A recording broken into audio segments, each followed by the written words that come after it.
Miss Pauline. Pinaninindigan ni Miss Pauline, Sir David, ako na makikiusap sa iyo. Ipakulong nyo na uli yan si Nanay Patosa. Maliwanag yan. Harap si Maldita na sinabi niya sa akin.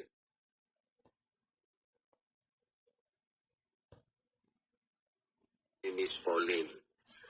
Pinaninindigan ni Miss Pauline, Sir David, ako na makikiusap sa iyo.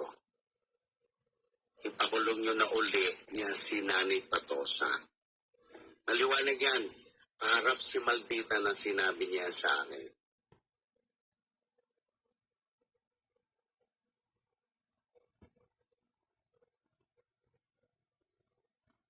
Ni Miss Pauline. Pinaninindigan ni Miss Pauline, Sir David, ako na makikiusap sa iyo. Ipakulong nyo na uli yan si Nanay Patosa. Maliwanag yan. Harap si Maldita na sinabi niya sa akin.